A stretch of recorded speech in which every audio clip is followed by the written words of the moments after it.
ஓம் ஸ்ரீ மகாபெரியவா சரணம். தெய்வத்தின் குரல் இரண்டாம் பாகம். தலைப்பு வேத மதம். வேதம். அத்தியாயம் 31. ஒலியின் பயனும் பொருளின் பயனும். இந்த இடத்தில் எனக்கு வேடிக்கையாக ஒன்று தோன்றுவதை சொல்ல வேண்டும். சம்ஸ்கிருதத்தில் ஒன்றை சொல்லி அதற்கு பின்னால் தரம் என்று சேர்த்தால் முதலில் சொன்னதை விட, அதாவது கம்பேரிட்டிவ் டிகிரி, இது ஸ்லாகியமாகிறது என்று அர்த்தம். வீரியவத் என்றால் சக்தியுள்ள என்று அர்த்தம். வீரியவத்தரம் என்றால் அந்த சக்தி மேலும் அதிகமான என்று அர்த்தம். சாந்தோக்கிய உபனிஷத்தில் 1வது பிரபாடகம் 1வது கண்டம் 10வது மந்திரத்தில் ஓம்காரத்தின் தத்துவத்தை அறிந்து உபாசிக்கிறவர்களுக்கே வீரியவத்தரமான பலன் கிடைக்கிறது என்று சொல்லி இருக்கிறது.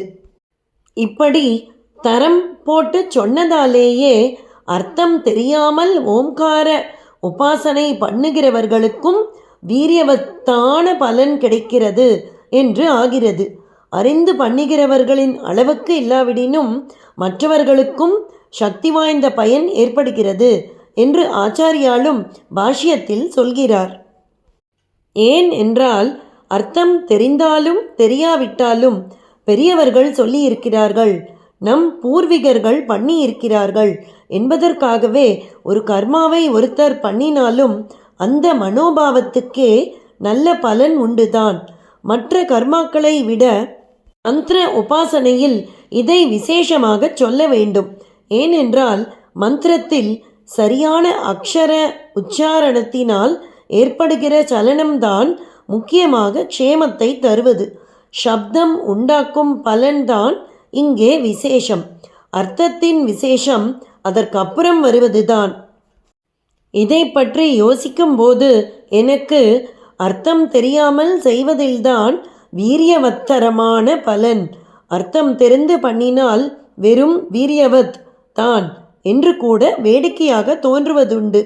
அர்த்தம் தெரிந்து கொள்ளாமல் மந்திர ஜபம் பண்ணினால் அதிக பிரயோஜனம் உண்டு, தெரிந்தால் அவ்வளவு இல்லை என்று தோன்றுகிறது. அது எப்படி? ஒரு கலெக்டர் இருக்கிறார். அவருக்கு ஒரு படிப்பாளி வக்கீலை வைத்து மனு எழுதுகிறார். ஓரெழுத்து கூட தெரியாத ஒரு குடியானவன் யாராவது ஒருவரிடம் எழுதி கலெக்டரிடம் நேரில் கொடுக்கிறான். எப்படியாவது நல்லது பண்ண வேண்டும் என்று வேண்டிக்கொண்டு மனுவை கொடுக்கிறான். கலெக்டர் பார்த்தால் பாவம் ஒன்றும் தெரியாது, நம்பிக்கை மாத்திரம் இருக்கிறது என்று எண்ணி நல்லது பண்ணுவார். அதை போன்றதுதான் மந்திரமும்.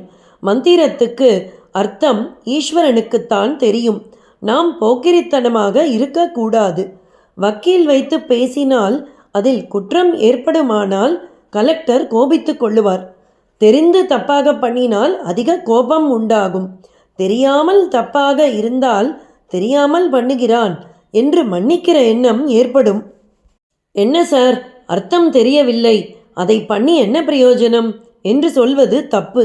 அர்த்தம் தெரியாமல் பண்ணுவதுதான் வீரியவத்தரமாக எனக்கு தோன்றுகிறது. இது வேடிக்கைக்கு சொன்னது.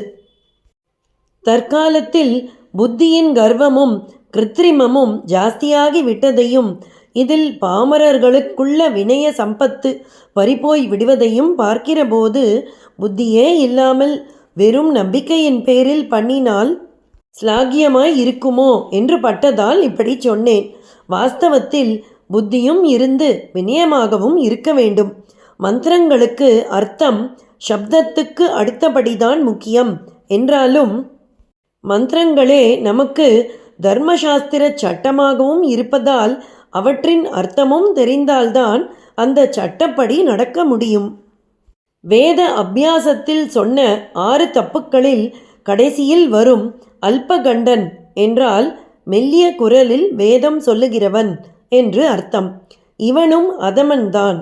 ஃபுல் த்ரோட்டட் என்று சொல்லுகிற மாதிரி நன்றாக கம்பீரமாக உரக்க வாய்விட்டு வேத சப்தம் எவ்வளவு தூரம் வியாபிக்கும்படியாக சொல்ல முடியுமோ அப்படி சொல்ல வேண்டும். வேத மந்திர சப்தம் அதை சொல்கிறவனுக்குள்ளே நல்ல நாடி சலனங்களை உண்டு பண்ணுவதோடு கேட்கிறவர்களுக்கும் அப்படிப்பட்ட சலனத்தை உண்டு பண்ணுவது. அட்மாஸ்பியரில் அது பரவி இருப்பதாலேயே இகலோகத்துக்கும் பரலோகத்துக்கும் க்ஷேமமான பலன்கள் ஏற்படும். ஆகையால் அட்மாஸ்பியரில் அது எவ்வளவு தூரம் வியாபிக்கும்படி பண்ண முடியுமோ அவ்வளவுக்கு பலமாக கோஷிக்க வேண்டும். மந்திரத்திலிருந்து முழு பிரயோஜனத்தை அடைய வேண்டுமானால் இந்த 6 விதிகளை பின்பற்றினால்தான் முடியும். ஓம் ஸ்ரீ மகாபெரியவா சரணம். ஜெய ஜெய சங்கர, ஹர ஹர சங்கர.